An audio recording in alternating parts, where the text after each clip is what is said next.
आप सभी का स्वागत है अपने YouTube channel SC global point में। अभी तक आपने इस चैनल को सब्सक्राइब नहीं किया है तो चैनल को सब्सक्राइब कर लें और अपने दोस्तों के पास शेयर करना ना भूलें, क्योंकि आपकी जो क्लास 10 साइंस का जो क्लासें आप लोग की स्टार्ट हो गई हैं और आपकी जो मैथ की क्लासें हैं, कुछ दिन में आपकी मैथ की क्लासें भी स्टार्ट हो जाएंगी। और आपका जो साइंस का जो हम चैप्टर पढ़ रहे हैं, चैप्टर हम सेकंड पढ़ रहे हैं। जो आपका सेकंड चैप्टर है, चैप्टर का नाम है अम्ल क्षार तथा लवण। ठीक है ना, acid base and salt. First chapter आपका एंड हो चुका है। आप डिस्क्रिप्शन में लिंक देख सकते हैं या आप वीडियो देख सकते हैं। आपका ऑलरेडी अपलोडेड वीडियो है, वहाँ से आप देख सकते हैं, क्योंकि 4-5 वीडियो आपका जो फर्स्ट चैप्टर है उस पर बन चुका है। और आपका आज से जो साइंस की क्लासें हैं, सेकंड चैप्टर स्टार्ट कर दिया गया है। जो हमारा चैप्टर है, चैप्टर है हमारा कि अम्ल क्षारक तथा लवण, एसिड बेस एंड साल्ट। तो मैं बता दूं, जो आपका एसिड और बेस है, अम्ल और क्षार जो है, आपके एग्जाम में अंतर पूछ देता है कि अम्ल एवं क्षार में क्या अंतर है। 7 से 10, लगभग 7 या 5 ही पूछता है कि अम्ल एवं क्षार में 7 अंतर या 5 अंतर बताइए। तो आप अभी से पेन कॉपी लेकर बैठिए और आपको जो भी पढ़ाया जा रहा है उसको लिखने का प्रयास कीजिए, क्योंकि आप जितना लिखेंगे उतना आपको अपने बोर्ड के एग्ज़ाम की तैयारी करने में आसानी होगी। तो चलिए अगर बात करते हैं कि जो एसिड है, बात करते हैं एसिड की। एसिड क्या होता है, एसिड किसे कहते हैं? तो आप लोग जानते भी होंगे कि एसिड किसे कहते हैं। अब रही बात कि इसके बारे में कुछ डीपली जानकारी ले लेते हैं और एग्जाम के कॉपी में कैसे लिखना है। ऐसे तो जानने के लिए सब कुछ जानता है कि एसिड क्या होता है, लेकिन अगर बात आती है कि वाक्य में कैसे लिखें, एग्जामिनर को कैसे लगे कि हाँ एसिड का जो आप अपने एग्जाम कॉपी में लिखेंगे कि उसको लगे कि हमको फुल मार्क देना चाहिए या हमें कैसे मार्क्स देना चाहिए। तो ध्यान दीजिएगा, अगर थोड़ा बहुत बात करते हैं एसिड की, तो प्रारंभ में पदार्थों को उनके स्वाद तथा लिटमस पेपर पर प्रभाव के आधार पर अम्लों व क्षारकों में वर्गीकृत किया गया था। इस सिद्धांत के आधार पर वे पदार्थ जिनका स्वाद खट्टा होता है एसिड कहलाता है। आप लोग यही जानते होंगे कि ऐसे पदार्थ जिनका स्वाद खट्टा हो वो एसिड कहलाते हैं। ठीक है, अब बात करते हैं कि जो अम्ल है, अम्ल शब्द की उत्पत्ति, ठीक है, आपका एसिड से हुआ, जिसका अर्थ होता है खट्टा।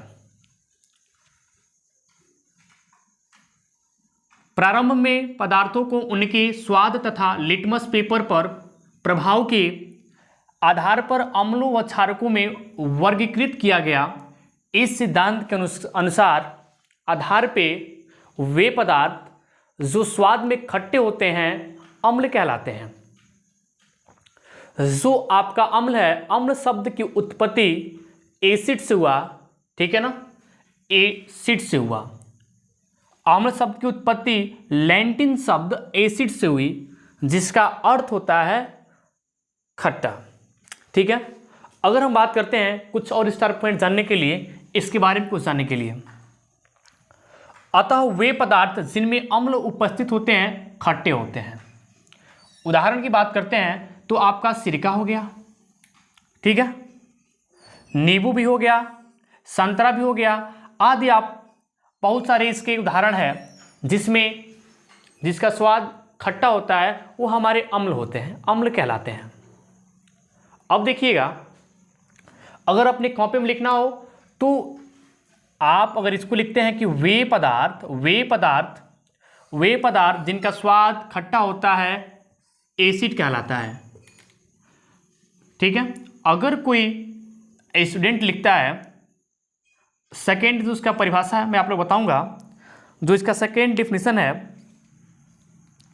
आर्नियस के अनुसार। ठीक है ना, अगर हम बात करते हैं आर्नियस सिद्धांत के अनुसार कि अम्ल किसे कहते हैं, आर्नियस सिद्धांत के अनुसार वे पदार्थ जो जलीय विलयन में वियोजित होकर केवल हाइड्रोजन आयन यानी H+ देते हैं तथा हाइड्रोजन आयन H+ के अतिरिक्त कोई अन्य धनायन नहीं देते हैं, अम्ल कहलाते हैं।